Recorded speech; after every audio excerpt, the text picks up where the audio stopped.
Happy holidays. On behalf of the Butler Community College Theater students and faculty and the entire Butler family, thank you for joining us. While we cannot escape the cold outside by huddling together in a dark theater this year, we wanted to bring some of the warmth theater can provide to you in your home. Charles Dickens' A Christmas Carol has delighted readers and audiences alike for over 175 years. It's a story of hope, compassion, and redemption. Our version, adapted and directed by theater instructor Samuel Sparks, is presented in a style similar to radio theater, complete with live and recorded sound effects. The music was arranged and recorded by Dr. Henry Waters, an adjunct instructor in our music department. Technical direction was provided by theater instructor Bernie Wansettler. The company of actors and technicians consists entirely of Butler students. We rehearsed and recorded socially distanced while wearing masks as we do our part to help stop the spread of COVID-19. While the global pandemic restricts us and its effects weigh heavy on our hearts and minds, it is our hope that for the next hour and a half, the gift of Dickens' Ghost Story for Christmas will bring you joy and comfort. Now, let's begin at the beginning with Charles Dickens' iconic words. Marley was dead, to begin with. There was no doubt whatever about that. Old Marley was as dead as a doornail. Mind, I don't mean to say that I know of my own knowledge what is particularly dead about a doornail. I might have been inclined myself to regard the coffin nail as the deadest piece of ironmongery in the trade. The wisdom of our ancestors is in the simile, and we shall not disturb it. You will therefore permit me to repeat emphatically that Marley was as dead as a Doornail. Scrooge knew he was dead? Of course he did. How could it be otherwise? Scrooge and he were business partners for I don't know how many years. Scrooge was his sole executor. sole administrator. Sole friend. And sole mourner. There is no doubt that Marley was dead. This must be distinctly understood. Or nothing wonderful could come of the story we are going to relate. The firm was known as Scrooge and Marley. Scrooge never painted out old Marley's name. There it stood years afterwards above the office door. Scrooge and Marley.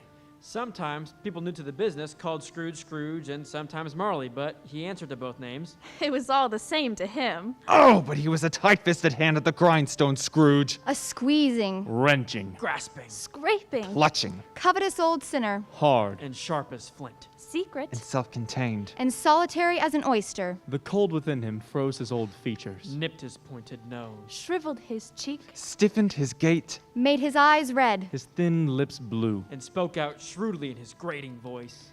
External heat and cold had little influence on Scrooge.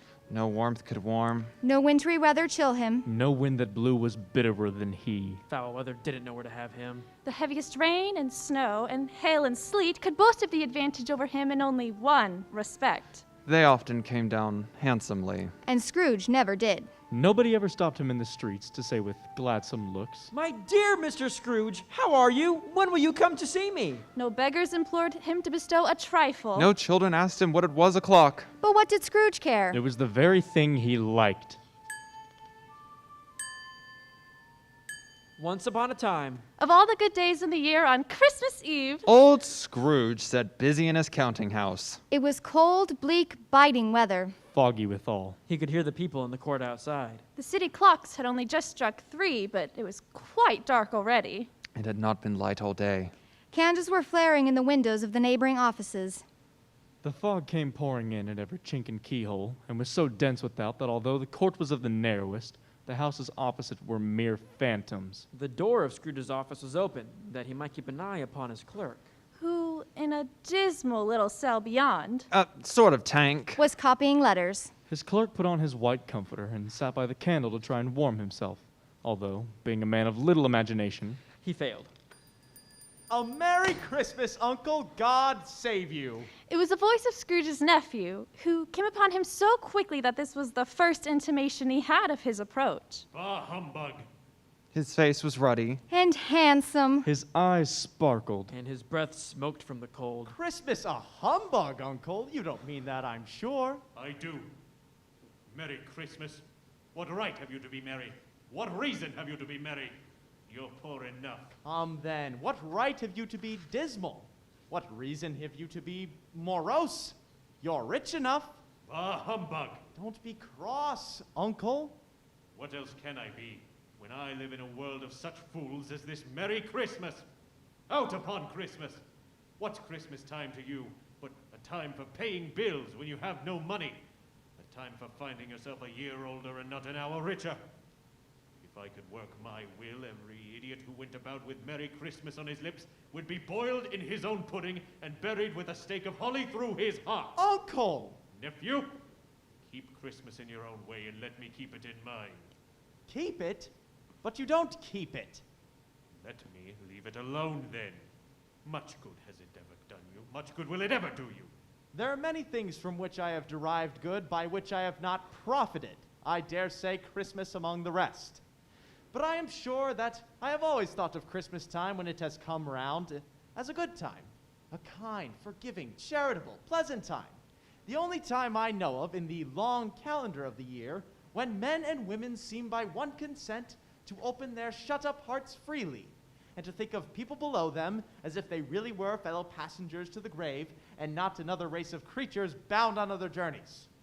And therefore, Uncle, though it has never put a scrap of gold or silver in my pocket, I believe it has done me good and will do me good. And I say, God bless it! I hear another sound out of you, Cratchit, and you'll keep your Christmas by losing your situation. You're quite a powerful speaker. I wonder you don't go into Parliament. Don't be angry, Uncle. Come, dine with us tomorrow. I'd rather see you in... He went the whole length of the expression and said that he would see him in that extremity first. But why? Why? Why did you get married? Because I fell in love? Because you fell in love. That has to be the only thing in the world more ridiculous than a Merry Christmas. Good afternoon. Nay, Uncle, but you never came to see me before that happened. Why give it as a reason for not coming now? Good afternoon. I want nothing from you. I ask nothing of you. Why cannot we be friends? Good afternoon. I am sorry with all my heart to find you so resolute. We have never had any quarrel to which I have been a party. But I have made the trial in homage to Christmas, so I will keep my Christmas humor to the last. So a Merry Christmas, Uncle. Good afternoon. And a Happy New Year. Good afternoon. Merry Christmas to you and your family, Mr. Cratchit. Merry Christmas to you and yours, sir. There's another fellow. My clerk with 15 shillings a week and a wife and family talking about Merry Christmas. I'll retire to Bedlam. Oh, Bob Cratchit. And letting Scrooge's nephew out had let two other people in. They were pleasant to behold and now stood in Scrooge's office. They had books and papers in their hands and bowed to him. Scrooge and Marley's, I believe. Have I the pleasure of addressing Mr. Scrooge or Mr. Marley? Mr. Marley has been dead these 7 years. He died 7 years ago this very night. We have no doubt his liberality is well represented by his surviving partner. It certainly was, for they had been two kindred spirits. At the ominous word liberality, Scrooge frowned and shook his head. At this festive season of the year, Mr. Scrooge, it is more than usually desirable that we should make some slight provision for the poor and destitute, who suffer greatly at the present time. Many thousands are one of common necessaries. Hundreds of thousands are one of common comforts, sir. Are there no prisons? Plenty of prisons. And the workhouses, are they still in operation? They are. Yet, I wish I could say that they were not. I was worried from what you had said that something had occurred to stop them in their useful course. I'm very glad to hear it. Under the impression that they scarcely furnish cheer of mind or body, we are endeavoring to raise a fund to buy the poor some meat and drink, and means of warmth. We choose this time because it is a time of all others when want is keenly felt and abundance rejoices. What shall I put you down for? Nothing. You wish to be anonymous? I wish to be left alone. Since you ask me what I wish, that is my answer. I don't make merry at Christmas myself, and I can't afford to make idle people merry. I work to support the establishments I have mentioned. They cost enough, and anyone who is badly off must go there. Many can't go there. Many would rather die. Well, if they would rather die, they had better do it, and decrease the surplus population. Mr. Scrooge! It's not my business. It's enough for a man to understand his business and not interfere in the business of others. Good afternoon. Seeing clearly that it would be useless to pursue their point, they withdrew. Scrooge resumed his labors with an improved opinion of himself. Meanwhile, the fog and darkness thickened. In the ancient tower of a church, a gruff old bell struck the hours and quarters in the clouds, with tremulous vibrations afterwards as if its teeth were chattering in its frozen head up there.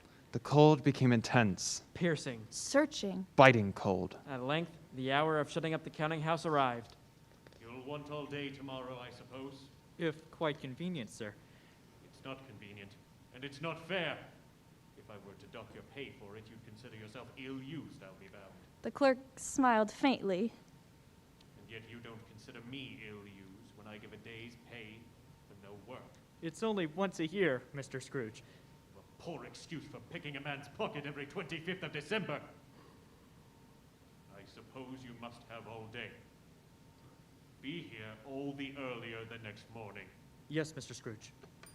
The office was closed in a twinkling, and the clerk, with the long ends of his white comforter dangling below his waist, for he boasted no great coat, ran home to Camden Town as hard as he could.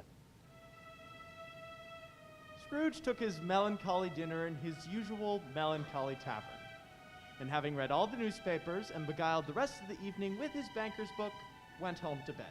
He lived in chambers which had once belonged to his deceased partner. They were a gloomy suite of rooms. Old and dreary enough, for nobody lived in them but Scrooge. It was so dark that although Scrooge, who knew its every stone, was fain to grope with his hands, the fog and frost hung thick about the old black gateway of the house. Now, it is a fact that there was nothing particular about the knocker on the door, except that it was very large. Scrooge had seen it night and morning during his whole residence in that place. Also, bear in mind that Scrooge had not bestowed one thought on Marley since his last mention of his 7 years dead partner that afternoon.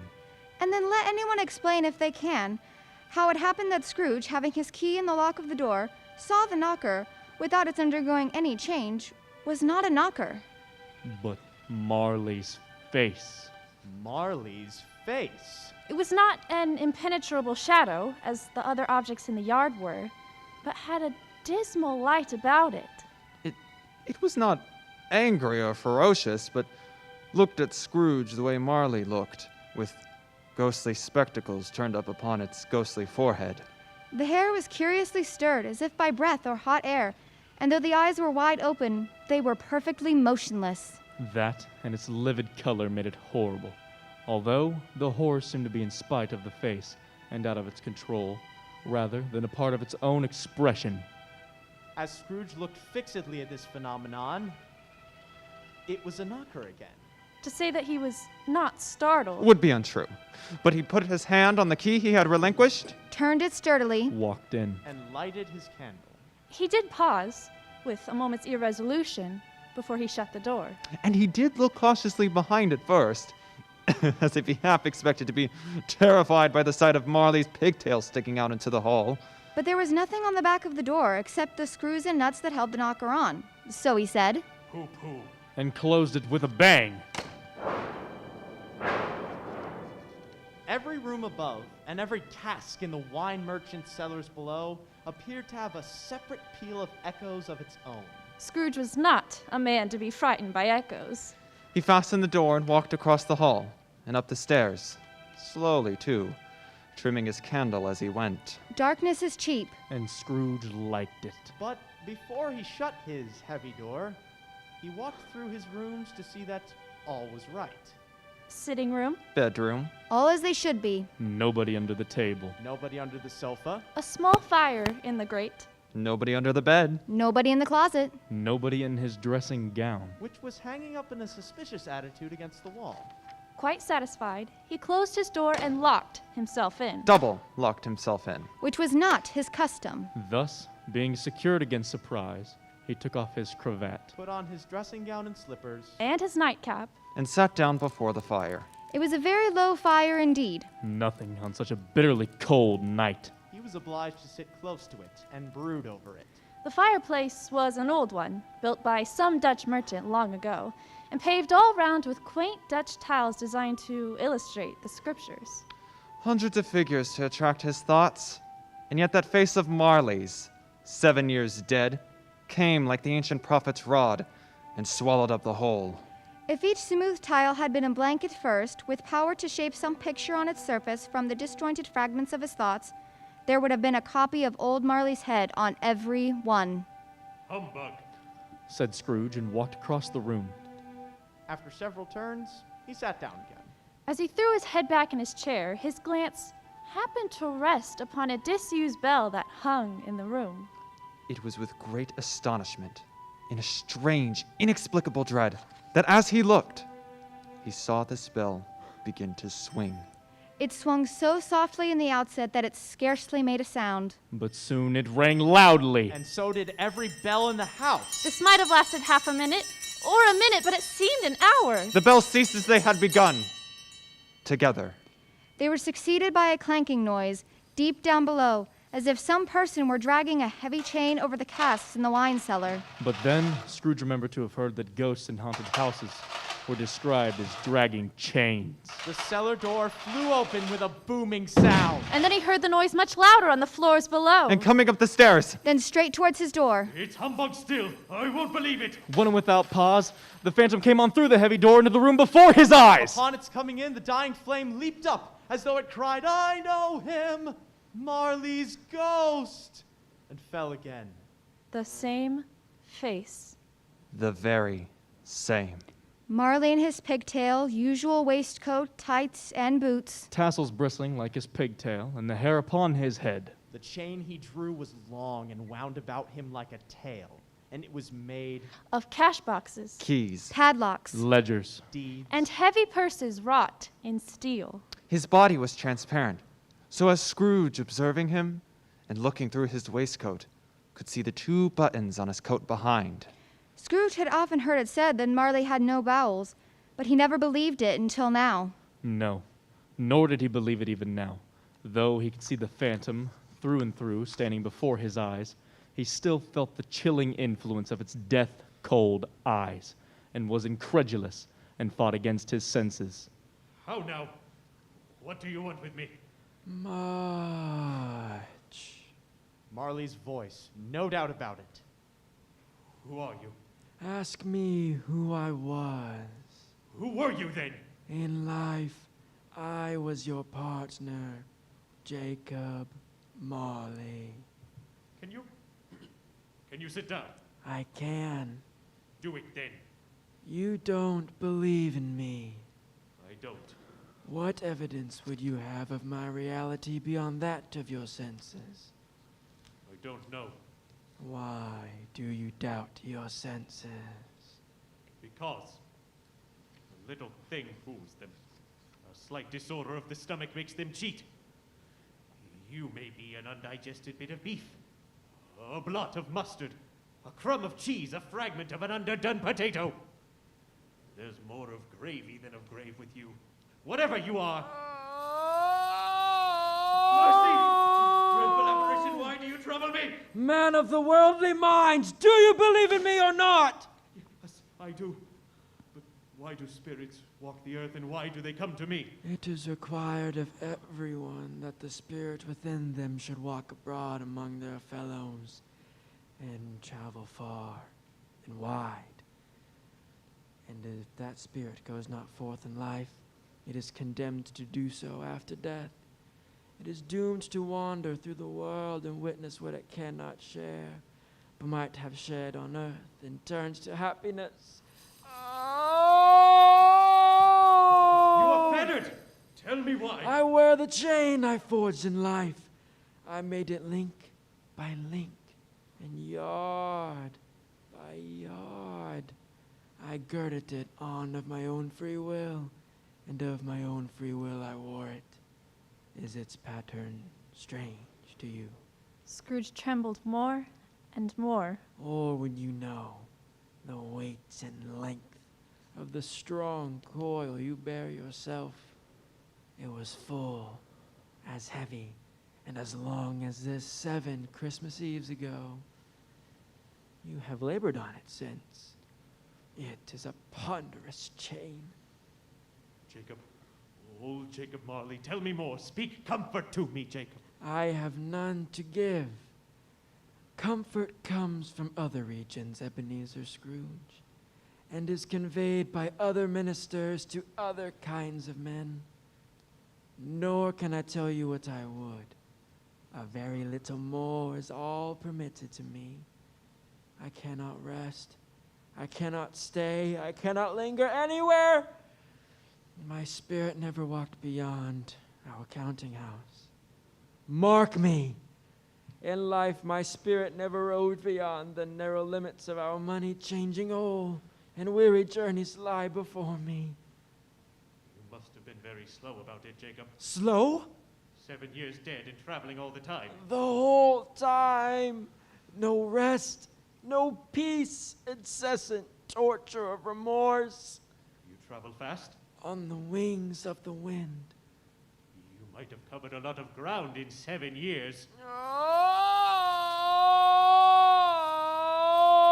Oh, captive bound in double irons, not to know that no space of regret can make amends for one life's opportunities misused. Yet such was I. Oh, such was I. But you are always a good man of business, Jacob. Business. Humankind was my business. The common welfare, charity, mercy, and benevolence were all my business. The dealings of my trade were but a drop of water in the comprehensive ocean of my business. It held up its chain at arm's length and flung it heavily upon the ground again. Hear me! My time is nearly gone. I will. But don't be hard upon me. Don't be flowery, Jacob, pray. How it is that I appear before you in a shape that you can see, I may not tell. I have sat invisible beside you many a day. It was not an agreeable idea. Scrooge shivered and wiped the perspiration from his brow. That is no light part of my penance. I am here tonight to warn you that you have yet a chance and hope of escaping my fate. A chance and a hope of my procuring Ebenezer. You were always a good friend to me. Thank you. You will be haunted by 3 spirits. Is that the chance and hope you mentioned, Jacob? It is. I think I'd rather not. Without their visits, you cannot hope to shun the path I tread. Expect the first tomorrow when the bell tolls 1. Couldn't I take them all at once and have it over with? Expect the second on the next night at the same hour. The third upon the next night when the last stroke of 12 ceases to vibrate. Look to see me no more, and look that, for your own sake, you remember what has passed between us.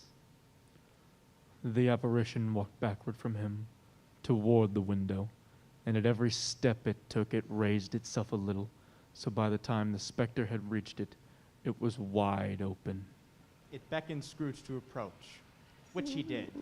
He heard confused noises in the air, incoherent sounds of lamentation and regret. Wailings inexpressibly sorrowful and self-accusatory. The specter, after listening for a moment, joined in the mournful dirge and floated out upon the bleak, dark night. Scrooge followed to the window. Desperate in his curiosity, he looked out. The air was filled with phantoms wandering hither and thither in restless haste, and moaning as they went. Each one of them wore chains like Marley's ghost. None were free. The misery of them all was clearly that they sought to interfere for their good. In human matters that they had lost that power forever. Whether the creatures faded into mist or mist enshrouded them, he could not tell. But they and their spirit voices faded together, and the night became as it had been when he walked home. Scrooge closed the window and examined the door on which the specter came through, double-locked as he had locked it himself, and the bolts were undisturbed. And he, from the emotion he'd undergone, or the fatigues of the day, Or his glimpse of the invisible world. Or the lateness of the hour being in much need of repose. Went straight to bed without undressing. And fell asleep upon the instant.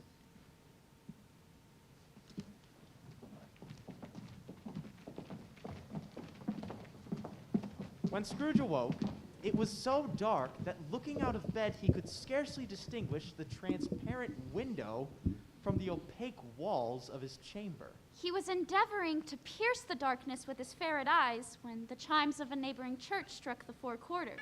So he listened for the hour.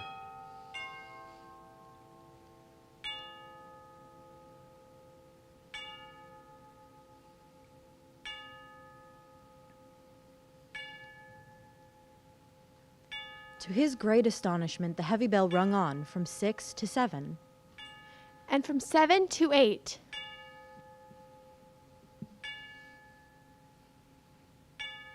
And regularly up to 12. Then stopped. 12? It was past 2 when I went to bed. The clock is wrong. An icicle must have gotten into the works. 12. Why, it isn't possible that I could have slept all through the next day and far into the night. It isn't possible that something has happened to the sun and this is 12 at noon. The idea being an alarming one, he scrambled out of bed and groped his way to the window. All he could make out was that it was still very foggy and extremely cold, and that there was no noise of people running to and fro. This was a great relief. Scrooge went to bed again. And thought. And thought. And thought it over. And over. And could make nothing of it. The more he thought, the more perplexed he was. Was it a dream or not? Scrooge lay in this state until the chime had gone 3 quarters more. When he remembered that the ghost had warned him of a visitation when the bell tolled 1.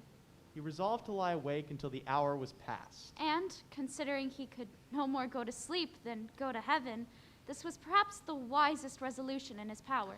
The quarter was so long. He was more than convinced he must have sunk into a doze unconsciously and missed the clock. At length it broke upon his listening ear. A quarter past. Half past. Quarter to it. The hour itself and nothing else. he spoke before the hour bell sounded. Which it did now with a deep, Dull. Hollow. Melancholy 1. Light flashed up in the room upon the instant. the curtains of his bed were drawn aside, and Scrooge found himself face to face with an unearthly visitor who drew them. It was a strange figure, like a child, yet not so like a child. As like an old person. Viewed through some supernatural medium, which, having the appearance of being receded from view, and diminished to a child's proportions. Its hair was white, as if with age, yet the face had not a wrinkle in it. Even this, though, when Scrooge looked at it with increasing steadiness, was not its strangest quality. For as its belt sparkled and glittered now in one part, and now in another, and what was light in one instant, at another time was dark, so the figure itself fluctuated in its distinctness. Being now a thing with one arm, now with one leg, now with 20 legs, now a pair of legs without a head, now a head without a body, of which dissolving parts no outline would be visible in the dense gloom wherein they melted away. Are you the spirit whose coming was foretold to me? I am. The voice was soft and gentle, singularly low, as if instead of being so close beside him, it were at a distance. Who or what are you? I am the ghost of Christmas past. Long past? No, your past. What brings you here? Your welfare. I'm thankful, but surely a night of unbroken sleep would be more conducive to that end. Your reclamation, then. Take heed. It put out its strong hand as it spoke, and clasped him gently by the arm. Rise. Walk with me. The hour and climate are not suited to pedestrian pursuits. That bed is warm and the thermometer is well below freezing. I'm but clad lightly in my slippers, dressing gown, and nightcap. Ah! The grasp, though gentle, was not to be resisted. Scrooge rose, but finding that the spirit made towards the window, clasped his robe in supplication. I am mortal and liable to fall. Bear but a touch of my hand here upon your heart, and you shall be upheld in more than this. As the words were spoken, they passed through the wall, and stood upon an open country road with fields on either hand. The city had entirely vanished. The darkness and the mist had vanished with it, for it was a clear, cold winter day. Good heaven. I was bred in this place. I was a boy here. He was conscious of 1,000 odors floating in the air, each one connected with 1,000 thoughts. And hopes. And joys. And cares long, long forgotten. Your lip is trembling. Is that a tear upon your cheek? It's a pimple. Lead me where you will. You remember the way? Remember it. I could walk it blindfolded. Strange to have forgotten it for so many years. Let us go on. They walked along the road.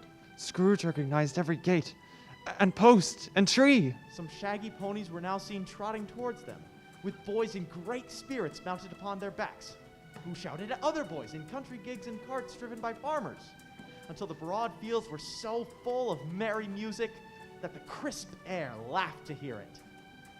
These are but shadows of the things that have been. They have no consciousness of us. The boys passed, and as they came, Scrooge knew and named every one. Why was he rejoiced beyond all bounds to see them? Why did his cold eye glisten and his heart leap up as they went past? Why was he filled with gladness when he heard them give each other Merry Christmas? Oh, what was Merry Christmas to Scrooge? Out upon Merry Christmas! What good had it ever done to him? The school is not quite deserted. A solitary child neglected by his friends is left there still. I know. They left the high road, by a well-remembered lane, and soon approached a mansion of dull red brick. A large house, but one of broken fortunes. The walls were damp and mossy, the windows broken. They went in, the ghost and Scrooge, down the hall to a door at the back of the house. It opened before them and disclosed a bare, melancholy room. At a lonely desk, a boy was reading near a feeble fire. Scrooge wept to see his poor, forgotten self as he used to be. The spirit touched him on the arm and pointed to his younger self, intent upon his reading. Poor boy. I wish... It's too late now. What is the matter? Nothing. Let us see another Christmas. Scrooge's former self grew larger at the words, and the room became a little darker and more dirty. The windows cracked. He was not reading now, but walking up and down despairingly.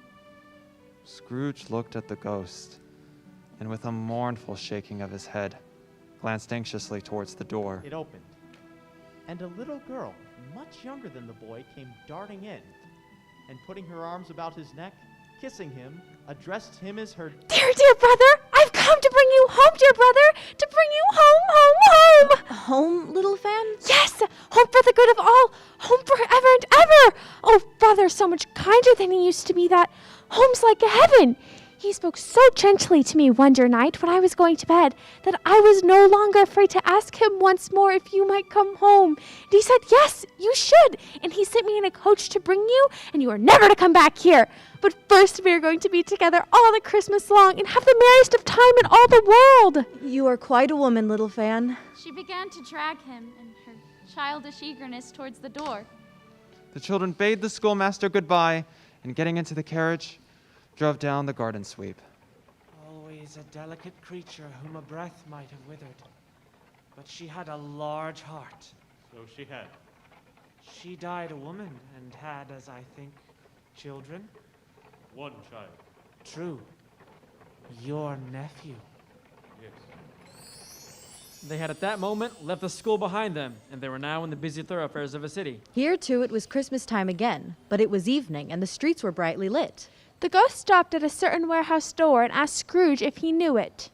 Know it? I was apprenticed here. They went in. Bless my heart, it's old Fezziwig. It's old Fezziwig alive again. Old Fezziwig laid down his pen and looked up at the clock, which pointed to the hour of 7. He rubbed his hands And called out in a comfortable, Oily. Rich. Fat. jovial voice. Yo there! Ebenezer! Dick! Scrooge's former self, now grown a young man, came briskly in, accompanied by his fellow apprentice. Dick Wilkins, to be sure. Bless me, yes, there he is. Yo-ho, my boys! No more work tonight. Christmas Day, Dick. Christmas, Ebenezer.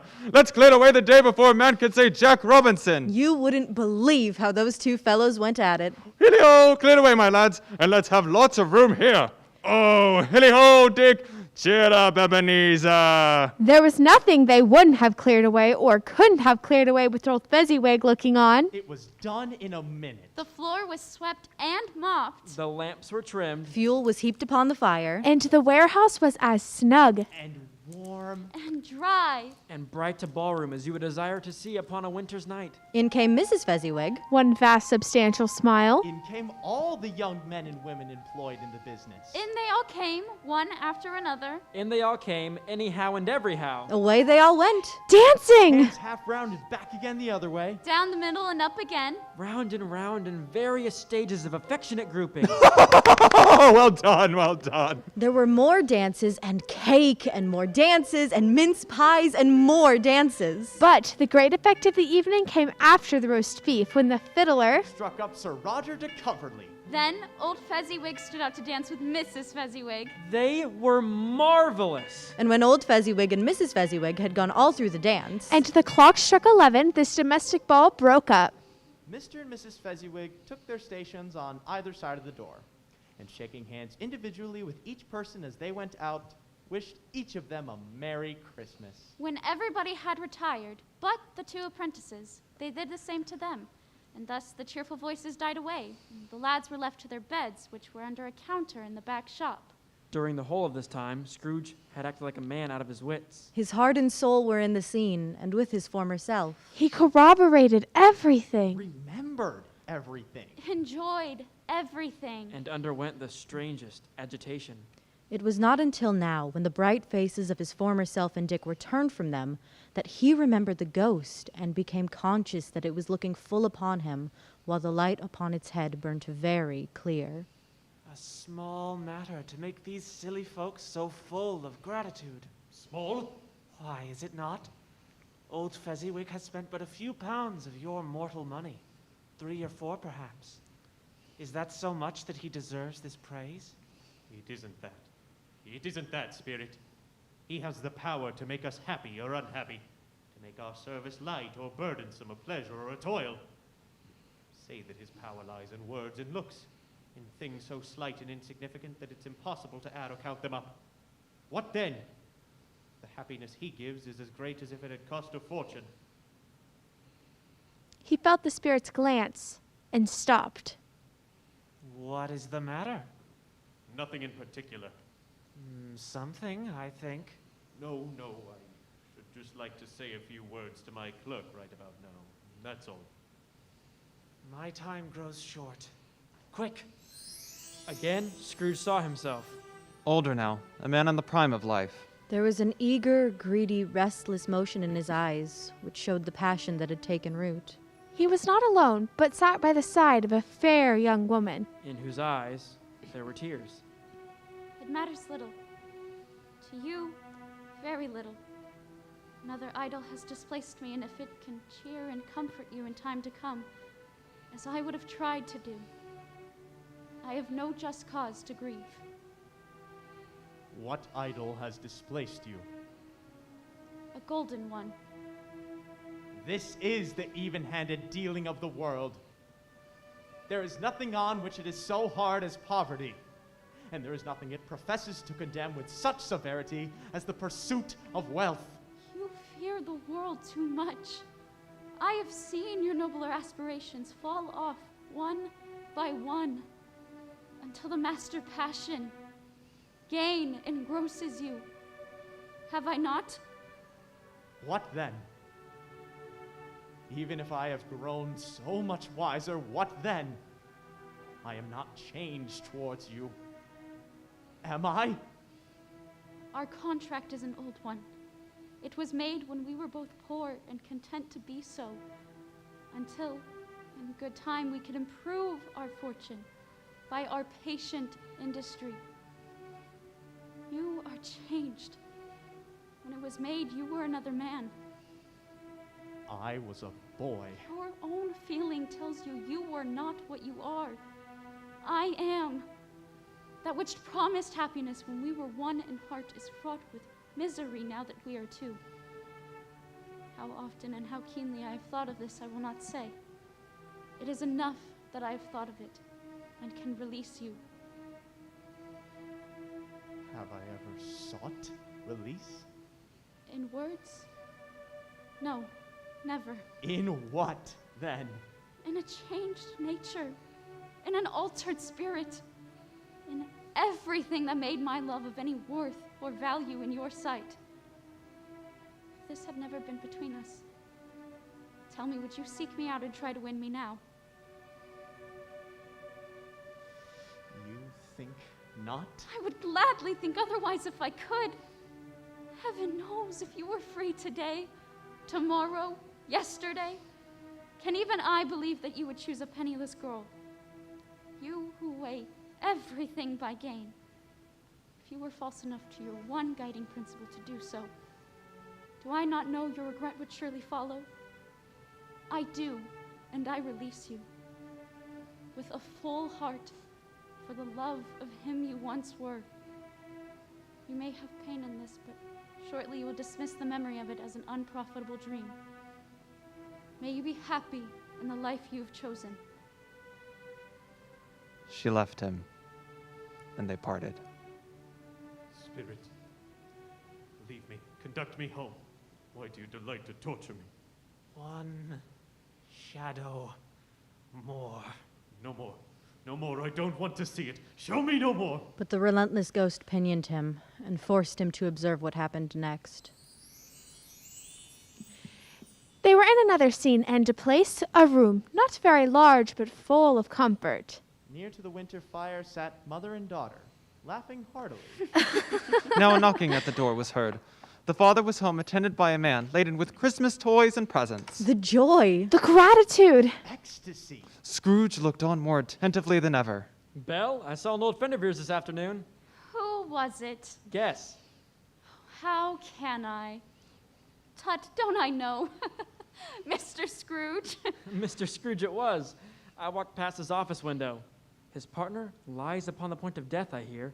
And there he sat, quite alone in the world, I do believe. Spirit, remove me from this place. I told you these were the shadows of the things that have been, that they are what they are. Do not blame me. I cannot bear it. Leave me. Show me no more. Haunt me no longer. Awaking in the middle of a prodigiously tough snore. And sitting up in bed to get his thoughts together, Scrooge had no occasion to be told that the bell was again upon the stroke of one. He felt that he was restored to consciousness in the right nick of time, for the special purposes of holding a conference with the second messenger, dispatched to him through Jacob Marley's intervention. For he wished to challenge the spirit on the moment of its appearance, and did not wish to be taken by surprise and made nervous. he was ready for a broad field of strange appearances. Nothing between a baby or a rhinoceros would have astonished him very much. Now, being prepared for almost anything, he was not by any means prepared for nothing. Consequently, when the bell struck one and no shape appeared, he was taken with a violent fit of trembling. 5 minutes? 10 minutes. A quarter of an hour went by, yet nothing came. All this time he lay in his bed. A blaze of ruddy light streamed upon it when the clock proclaimed the hour. Which, being only light, was more alarming than a dozen ghosts, as he was powerless to make out what it meant. At last, however, he began to think that the source and secret of this ghostly light might be in the adjoining room. He got up softly and shuffled in his slippers to the door. The moment Scrooge's hand was on the lock, Scrooge! Come in and know me better, man. Scrooge obeyed. It was his own room, no doubt. But it had undergone a surprising transformation. the walls and ceilings were so hung with evergreen, from every part of which bright gleaming berries glistened. The crisp leaves of holly, mistletoe, and ivy reflected back the light, as if so many little mirrors had been scattered there. And a mighty blaze went roaring up the chimney. Heaped up on the floor to form a kind of throne were turkeys, Geese, Game, Poultry, long wreaths of sausages, mince pies, plum puddings, barrels of oysters, red hot chestnuts, cherry-cheeked apples, juicy oranges, luscious pears, immense cakes, and seething bowls of punch, which made the chamber dim with their delicious steam. In an easy state upon this throne, there sat a jolly giant, glorious to see, who bore a glowing torch. and held it up. High up, to shed its light on Scrooge as he came peeping round the door. Come in, and know me better man. Scrooge entered timidly and hung his head before this spirit. I am the ghost of Christmas present. Look upon me. Scrooge reverently did so. it was clothed in one simple green robe, bordered with white fur. Its feet, observable beneath the ample folds of the garment, were bare. And on its head it wore a holly wreath, set here and there with shining icicles. Its dark brown curls were long and free as its genial Its face, sparkling eye, Its open hand, Its cheery voice, its joyful air. You have never seen the likes of me before. Never. Have never walked forth with the elder members of my family, for I am very young, my elder brothers born in these later years. No, I don't think that I have. I'm afraid I have not. Have you had a great many brothers, Spirit? More than 1,800! Ha ha ha! Tremendous family to provide for. the ghost of Christmas present rose. Spirit, conduct me where you will. Last night I went forward on compulsion, and I learned a lesson which is working now. Tonight, if you have aught to teach me, let me profit by it. Touch my robe. Scrooge did as he was told and held it fast. holly, Mistletoe, Red berries, Ivy, turkey, geese, game, poultry, meat, pigs, sausages, oysters, pies, puddings. fruit, and punch. all vanished instantly. So did the room, the fire. The ruddy glow, The hour of night, and they stood in the city street on Christmas morning. They were not in a very cheerful climate, where the weather was severe, or the town. Yet there was an air of cheerfulness about. the people who were shoveling away on the housetops were jovial and full of glee. laughing heartily. The poultry shops were still half open, and the fruit stands were radiant in their glory. But soon steeples called good people all to church and chapel. And away they came, frolicking through the streets in their best clothes. And with their gayest faces. And at the same time, there emerged from scores of by-streets, lanes, and nameless turnings Innumerable people carrying their dinners to the baker shops. The sight of these poor revelers appeared to interest the spirit very much. For he stood with Scrooge beside him in a baker's doorway and, sprinkled incense on their dinners from his torch. It was a very uncommon kind of torch. For once or twice, when there were angry words between some dinner carriers who had jostled each other, he shed a few drops of water on them from it. And their good humor was restored directly. For they said it was a shame to quarrel on Christmas Day. and so it was. Is there a peculiar flavor in what you sprinkle from your torch? There is my own. Would it apply to any meal on this day? To any kindly given, to a poor one most. Why to a poor one most? Because it needs it most. Spirit, I wonder if you, of the many beings in the worlds around us, may share some cause in the need for your mirth. Aye. Forgive me. Things have been done in your name, or in that of your family, that thwart these people's opportunities for innocent enjoyment. There are some upon this earth of yours who lay claim to know us, but who do their deeds of passion, pride, ill will, hatred, envy, bigotry, and selfishness in our name? As strange to us as all our kith and kin, as if they had never lived. Remember that, and charge their doings on themselves, not us. Spirit, I promise I will. They went on, invisible, as they had been before, into the suburbs of the town. Perhaps it was the pleasure the good spirit had in showing off this power of his. Or else it was his kind, hearty, and generous nature. That led them straight to Scrooge's clerks.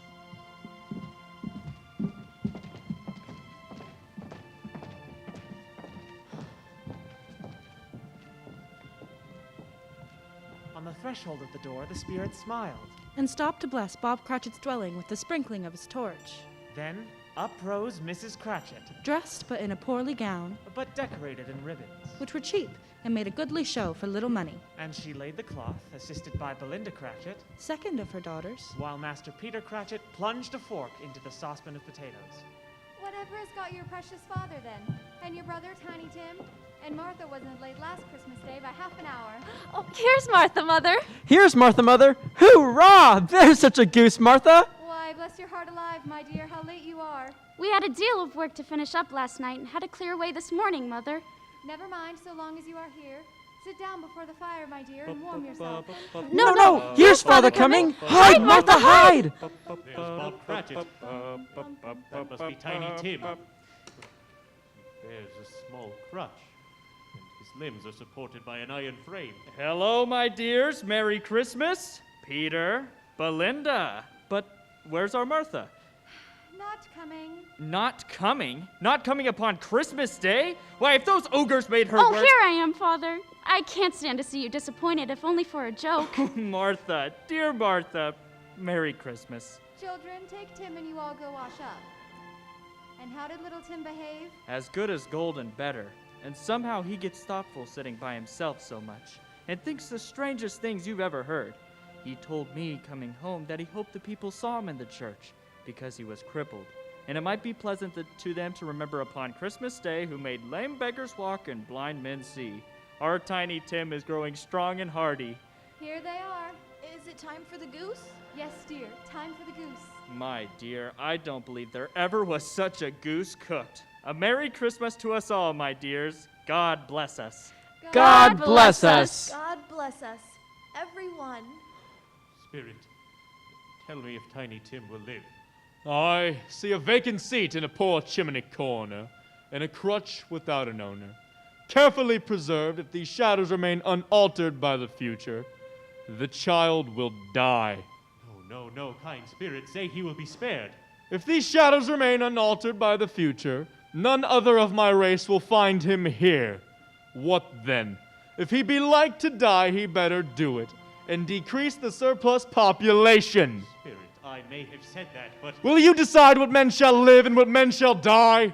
It may be in the sight of heaven that you are more or less likely to fit than the millions like this poor man's child. Spirit, that's not what I... Mr. Scrooge. I'll give you Mr. Scrooge, the founder of the feast.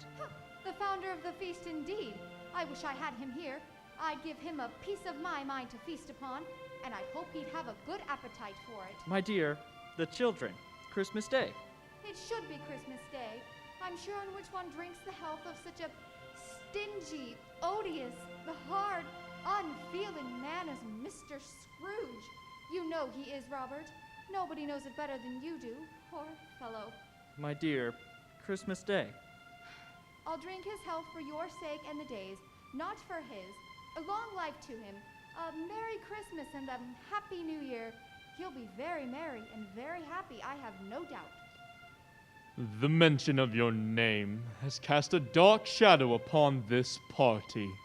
Well, my dears, our clothes may be scanty and our shoes far from waterproof, but we are happy, grateful, and together on Christmas. We love each other, and that is what truly matters.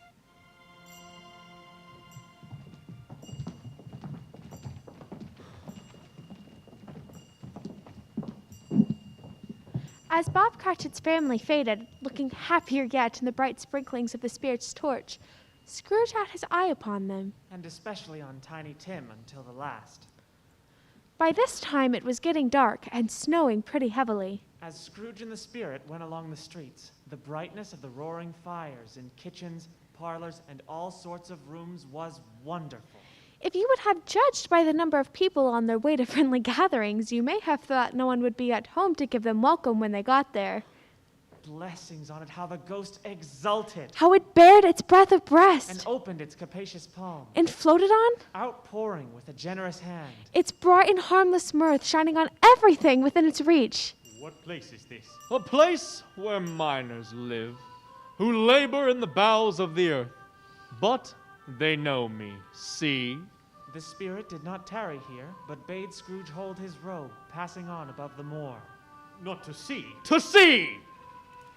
There, among the great and crashing waves, stood a solitary lighthouse. But even here, two men who watched the light had made a fire and joined their hands and wished each other Merry Christmas. They traveled on.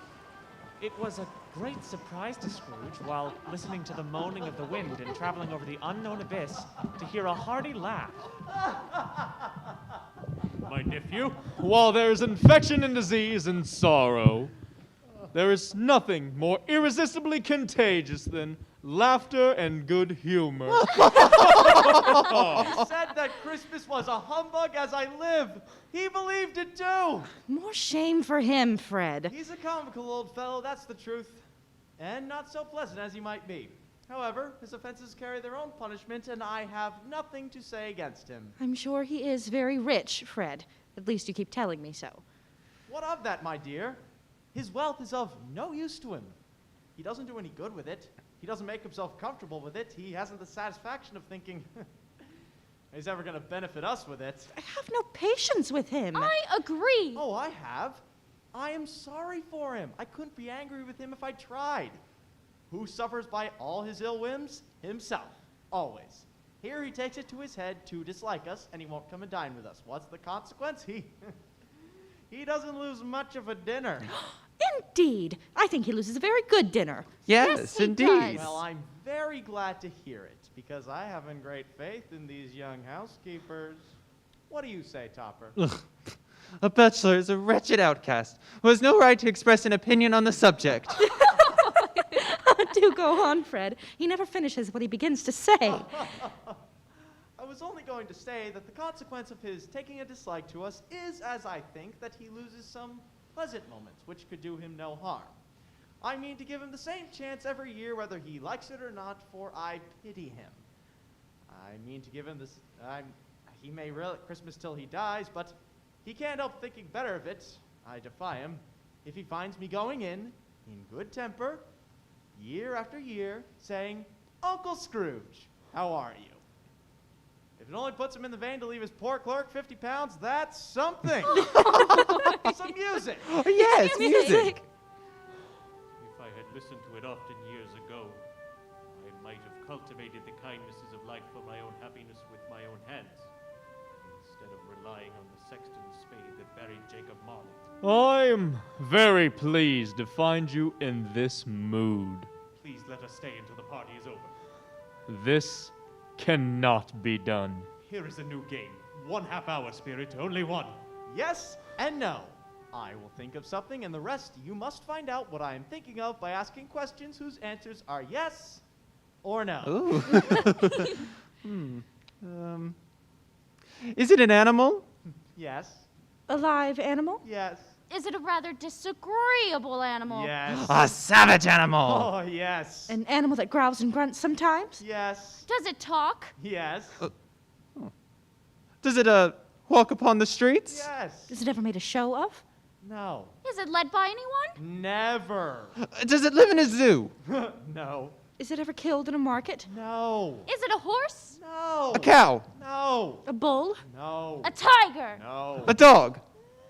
No. A pig? No. A cat? No. A bear?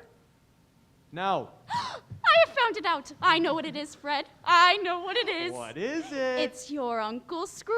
It most certainly is. I asked if it was a bear and you said no. He has given us plenty of merriment, I am sure, and it would be ungrateful not to drink to his health. Here is a glass of mulled wine ready to our hand at the moment. And I say, Uncle Scrooge. Uncle Scrooge. A Merry Christmas and a Happy New Year to the old man, whatever he is. He wouldn't take it from me, but may he have it nevertheless. Uncle Scrooge.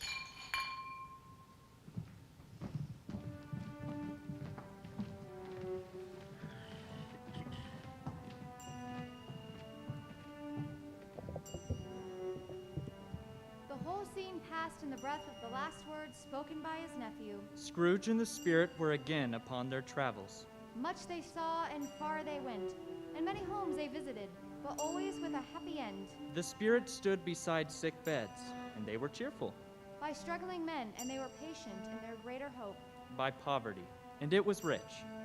In almshouse, hospital, and jail, in misery's every refuge, the Spirit left his blessing and taught Scrooge his precepts. It was a long night, if it were only one. But Scrooge had his doubts of this, because the Christmas holidays seemed to be condensed into the space of time they passed together. It was strange, too, that while Scrooge remained unaltered in his outward form, the ghost grew older, clearly older. Scrooge had observed this change. Looking at the Spirit as they stood together in an open place, he noticed that its hair was gray. Our spirits' lives so short. My time upon this globe is very brief. It ends tonight. Tonight? Tonight at midnight. Hark! The time is drawing near! The chimes are ringing 11:15 at the moment. Spirit, forgive me if I'm not justified in what I ask, but I see something strange and not belonging to yourself protruding from your skirts. Is that a foot or a claw? From the foldings of its robe it brought 2 children, wretched, abject, frightful, hideous, miserable. They knelt at its feet and clung to the outside of its garment. Look! Look here! Look down here! They were a boy and a girl. Yellow, Meager, ragged, scowling, wolfish. but prostrate too in their humility. Where graceful youth should have filled their features out and touched them with its freshest tints, a stale and shriveled hand like that of age had pinched and twisted them and pulled them to shreds. Where angels may have sat enthroned, devils lurked and glared out menacing. Scrooge started back, appalled. Spirit, are they yours? They are humanity's, and they cling to me, appealing from their parents. This boy is ignorance, and this girl is want. Beware them both and all of their degree, but most of all beware this boy, for I see on the brow of ignorance that is written doom. Deny it, and slander those who tell it ye. Admit it, for your own factious purposes, and make it the worse. Abide the end. Have they no refuge or resource? Are there no prisons? Are there no workhouses? The bell struck 12. Scrooge looked about for the ghost and saw it not. As the last stroke ceased to vibrate, he remembered the prediction of old Jacob Marley, and lifting up his eyes beheld a solemn phantom, draped and hooded, coming like a mist along the ground towards him.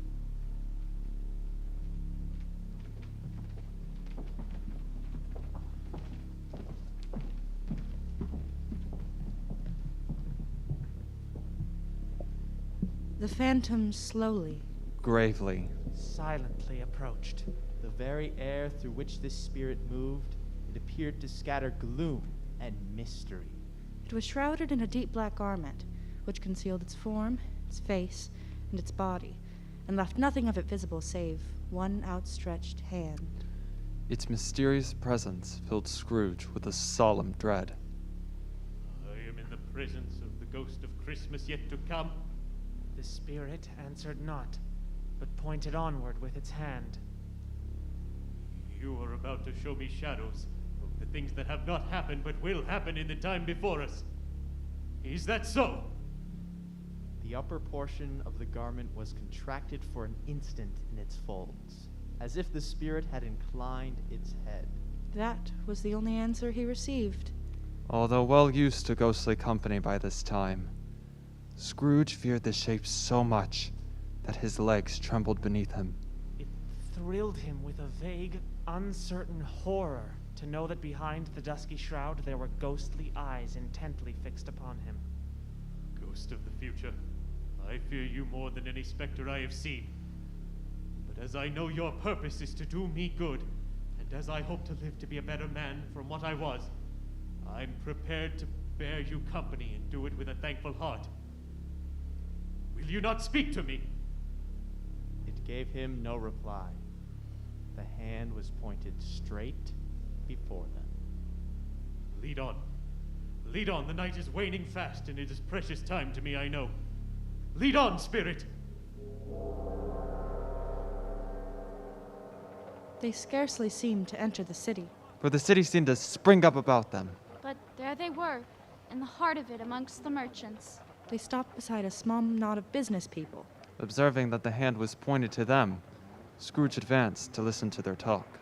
I know these people. They are people of business, very wealthy and of great importance. They make a point of always standing well in their esteem. In a business point of view, that is. Strictly in a business point of view. Scrooge listened, thinking that the explanation might lie here. How are you? How are you? Well, old Scratch has got his own at last, eh? So I am told. When did he die? Last night, I believe. Why, what was the matter with him? I thought he'd never die. God knows. What has he done with his money? I haven't heard. Left it to his company, perhaps. He hasn't left it to me, that's all I know. It's likely to be a very cheap funeral, for upon my life, I don't know of anyone to go to it. Suppose we make up a party and volunteer? I don't mind going, if a lunch is provided. Cold, isn't it? Seasonable for Christmas time. You're not an ice skater, I suppose. No. Something else to think of. Good morning. Not another word. That was their meeting. Their conversation. And their parting. Why do you attach such importance to conversations apparently so trivial? Well, I'm sure it must have some hidden purpose. Scarcely be about the death of Jacob. That's the past, and your province is the future. Scarcely imagine anyone to whom it might apply. But no doubt it can be applied for my own improvement. I will treasure every word. Imagine that the conduct of my future self will grant me the clue that I've missed. Render the solution to these riddles easy. Quiet and dark, beside him stood the phantom. With its outstretched hand. They left the busy scene and went into an obscure part of the town where Scrooge had never penetrated before, although he recognized its situation and its bad repute. The ways were foul and narrow. The shops and houses wretched. The whole quarter reeked with crime. With filth. With misery. Far in this den of infamous resort, there was a low-browed pawn shop where iron, old rags, bottles, bones, and greasy offal were bought. Upon the floor within were piled up heaps of rusty keys, nails, chains, hinges, files, scales, weights, and refuse iron of all kinds. Sitting in among the wares he dealt in, next to a charcoal stove made of old bricks, was a gray-haired rascal, nearly 70 years of age. Old Joe, as he was known. Scrooge and the Phantom came into the presence of this man just as a woman, one Mrs. Dilber, a laundress carrying a heavy bundle, slunk into the shop. But she had scarcely entered when another woman, a charwoman employed to clean houses, similarly laden, came in too. She was closely followed by a man in faded black who appeared to be an undertaker. After a short period of blank astonishment, all three burst into a laugh. Look here, old Joe, here's a chance. All three of us here without meaning it. Oh, you couldn't have met in a better place. Oh, what are the odds? What are the odds then, Mrs. Dilber? Everyone has the right to take care of themselves. He always did. That's true indeed. No man more so. Who's the worse for the loss of a few things like these? Not a dead man, I suppose. No, indeed. If you wanted to keep him after he was dead, wicked old Screw, then why wasn't he nicer during his lifetime? If he had been, he'd have had someone to look after him when he was struck with death instead of lying there, breathing out his last, alone. It's the truest word that ever was spoke. the man in faded black, the undertaker, mounting the breech first, produced his plunder. It was not extensive. A seal or two, A pencil case, a pair of cufflinks, and a brooch of no great value were all. They were severally examined and appraised by old Joe, who chalked the sums he would give for each upon the wall. That's your account, and I wouldn't give another 6 pence for it, if I were to be boiled for not doing it. Who's next? Mrs. Dilber was next. Sheets and and towels. A little clothing. A few old-fashioned silver teaspoons. A pair of sugar tongs. And a few boots.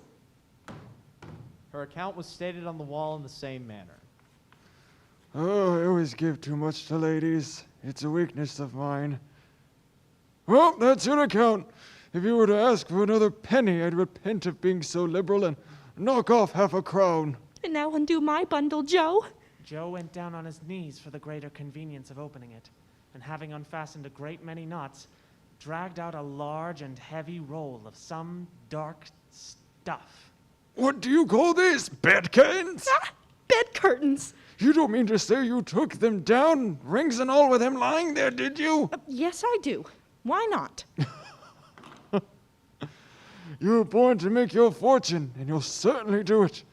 His blankets, too. Whose else's do you think? He isn't likely to take cold without him, I dare say. I hope he didn't die of anything catching. Don't you worry about that. I ain't so fond of him that I'd loiter about him for such things. And even if he did, you can look through that shirt till your eyes ache.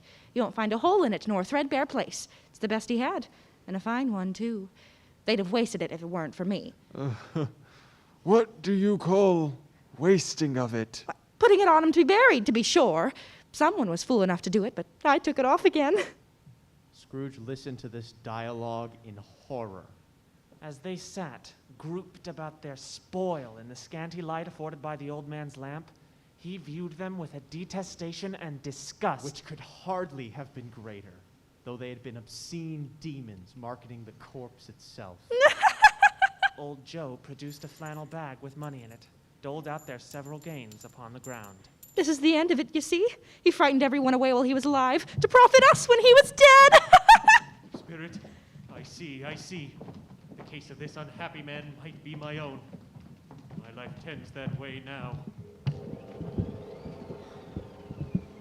Merciful heavens, what is this? He recoiled in terror, for the scene had changed. And now he almost touched a bed. A bear. Uncurtained bed. On which, beneath a ragged sheet, There lay a something covered up.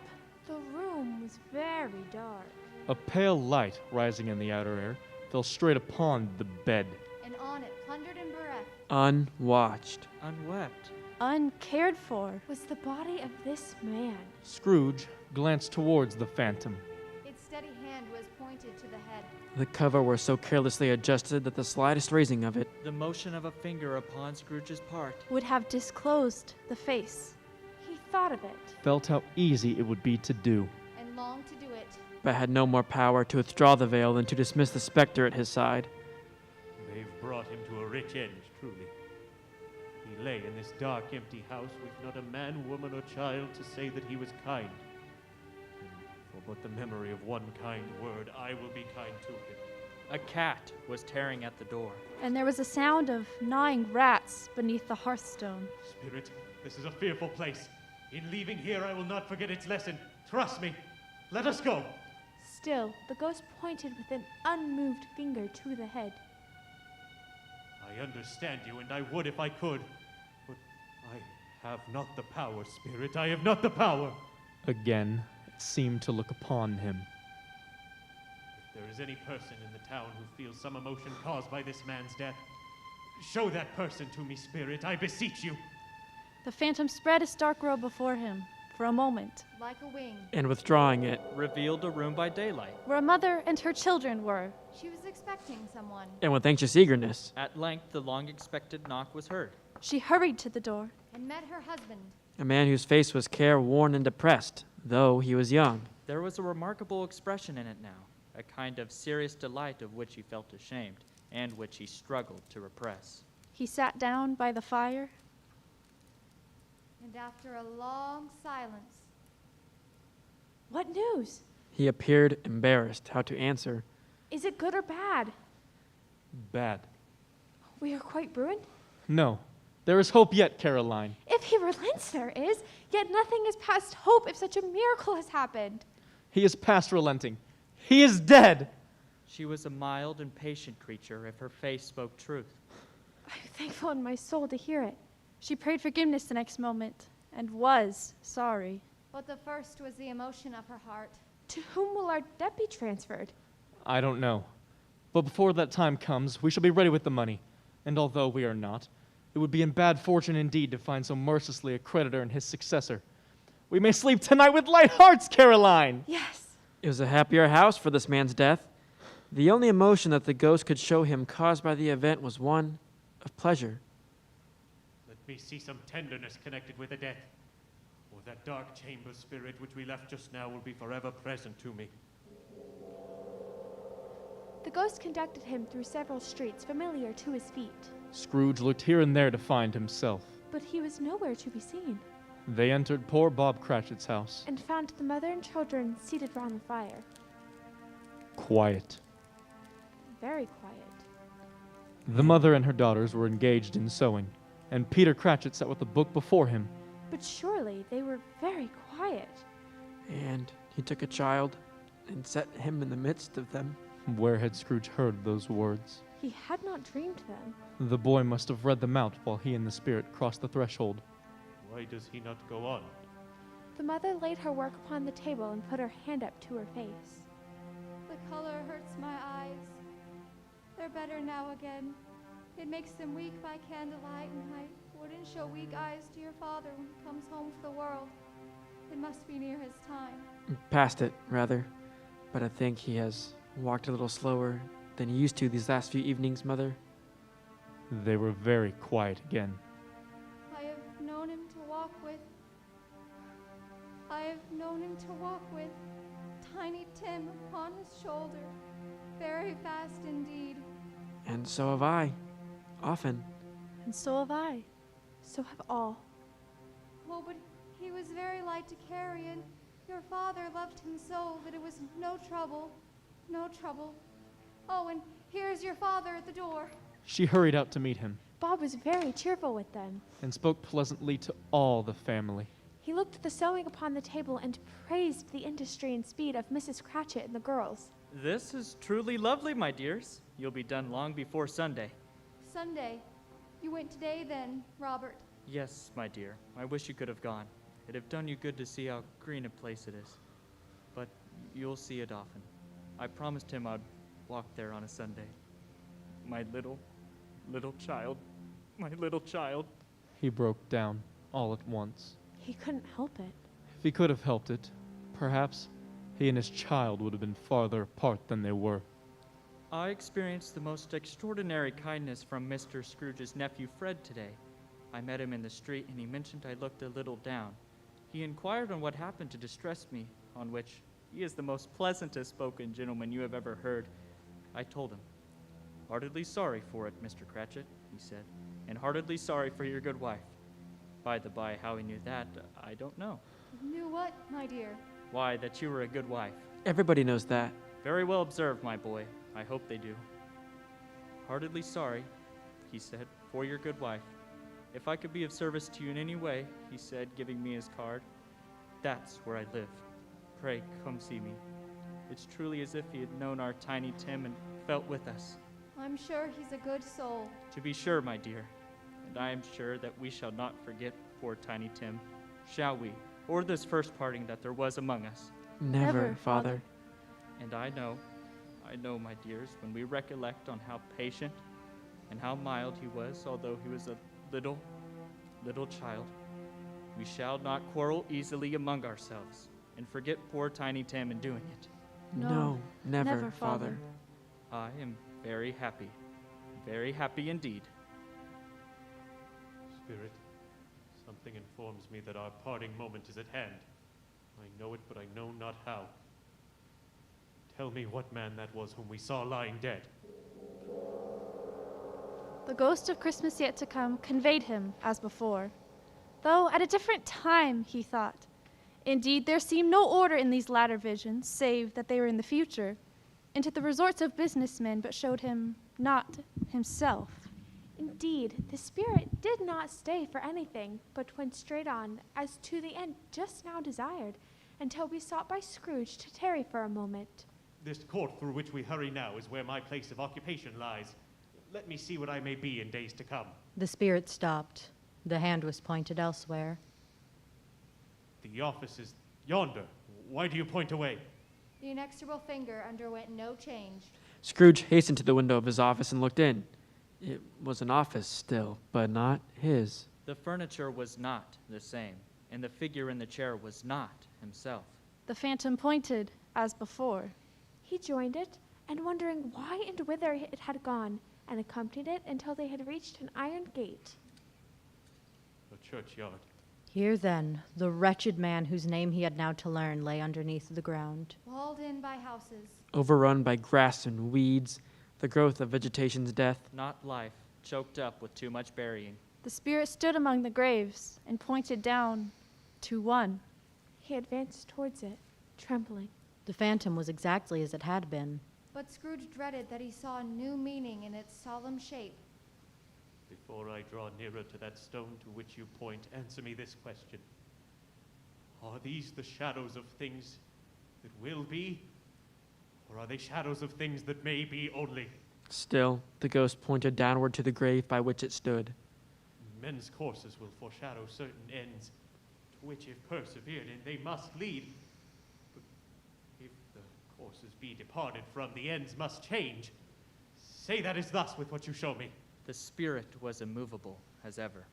Scrooge crept towards it, trembling as he went, and following the finger, read upon the stone of the neglected grave his own name, Ebenezer Scrooge. Am I that man who lay upon the bed? The spirit pointed from the grave to him and back again. Ebenezer Scrooge. No, no, spirit, no! The finger still was there. Ebenezer Scrooge. Spirit, I am not the man I once was. I will not be the man I would have been but for this intercourse. Why show me this if I am past all hope? For the first time, the hand appeared to shake. Good spirit, your kind nature intercedes for me and pities me. Assure me that I yet may change these shadows you have shown me by an altered life. The kind hand trembled. I will honor the Christmas in my heart and try to keep it all the year. I will live in the past, the present, and the future. The spirits of all three shall strive within me. I will not shut out the lessons that they teach.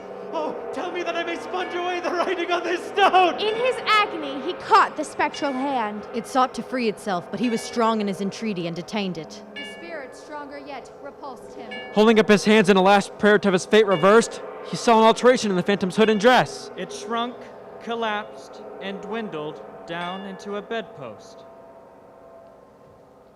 Yes, and the bedpost was his own.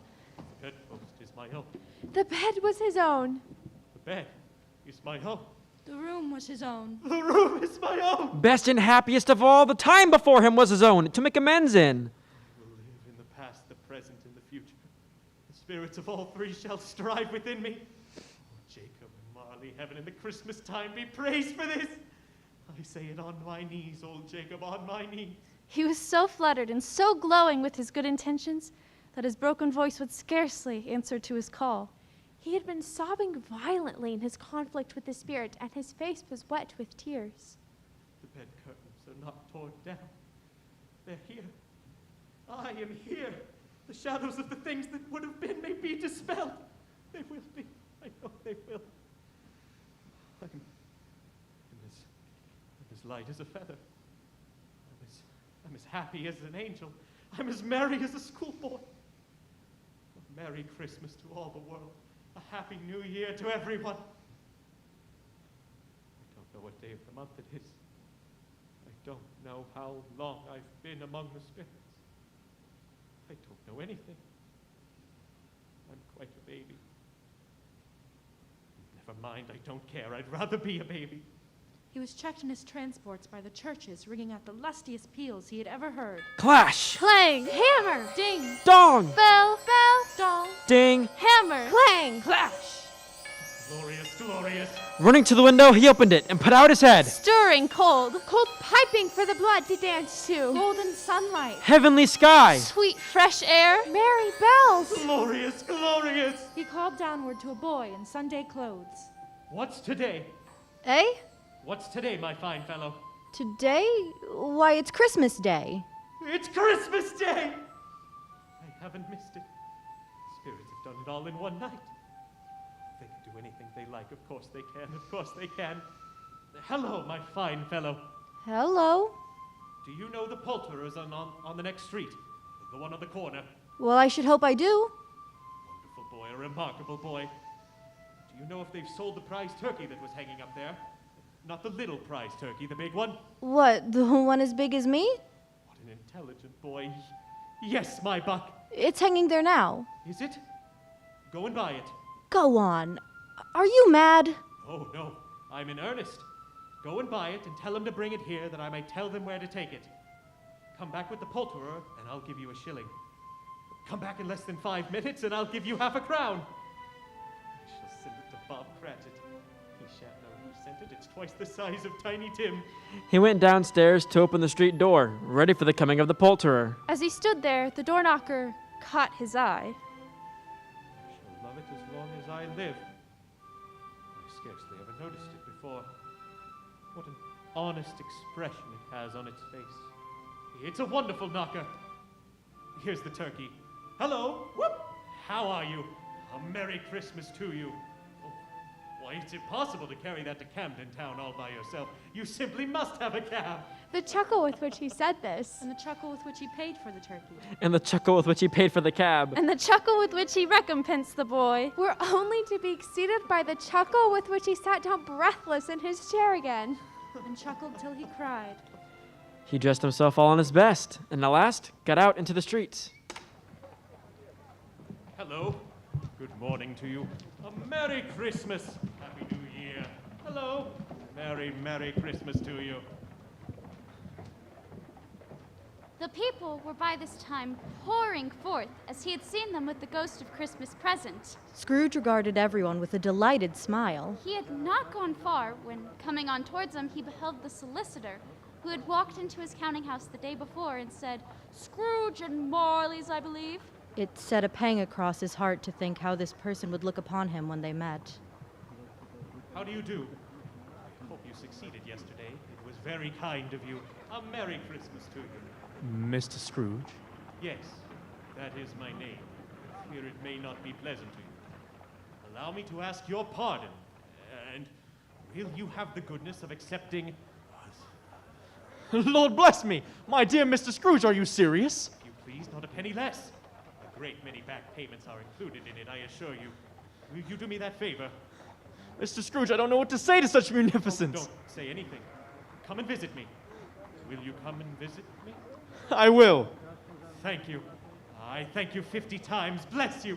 He went to church And walked about the streets. and watched the people hurrying to and fro. And patted children on the head. And questioned beggars. And looked down into the kitchens of houses. And up to the windows. And found that everything could yield him pleasure. He had never dreamed that any walk, that anything could give him so much happiness.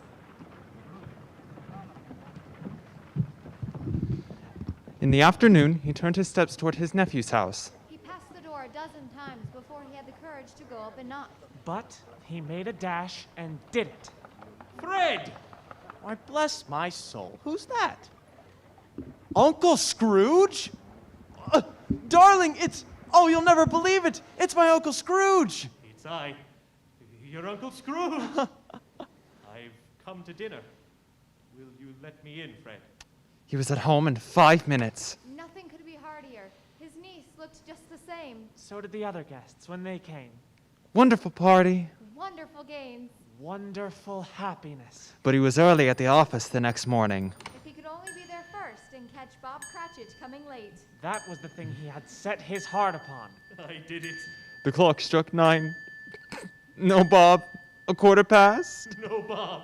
He was a full 18 minutes and a half behind his time. Scrooge sat with his door wide open that he might see him come into the tank. Bob's hat was off before he opened the door. His comforter, too. He was on his stool in a jiffy, driving away with his pen as if he were trying to overtake 9 o'clock. Hello. What do you mean by coming in here at this time of day? I am very sorry, sir. I am behind my time. You are? Yes, I think you are. Step this way, if you please. It's only once a year, sir. It shall not be repeated. I was making rather merry yesterday, sir. Now you listen here. I will not put up with this sort of thing any longer. And therefore, I am about to raise your salary. Mr. Scrooge? Merry Christmas, Bob. A merrier Christmas, Bob, my dear fellow, than I've given you for many a year. I'll raise your salary and endeavor to support your struggling family. We'll discuss your affairs this very afternoon. Make up the fires and buy another coal scuttle before you dot another I, Bob Cratchit. Scrooge was better than his word. He did it all and infinitely more. And to Tiny Tim, Who did not die? He was a second father. he became as good a friend As good a master, As good a person. as the good old city knew. or any other good old city. Or town. In the good old world. Some people laughed to see the alteration in him, but he let them laugh, and little heeded them. For he was wise enough to know that nothing ever happened on this globe for good, at which some people did not have their fill of laughter in the outset. His own heart laughed, and that was quite enough for him. He had no further intercourse with spirits, And it was always said of him that he knew how to keep Christmas well, if anyone alive possessed the knowledge. May that be truly said of us, and all of us. And so, as Tiny Tim observed, God bless us, everyone.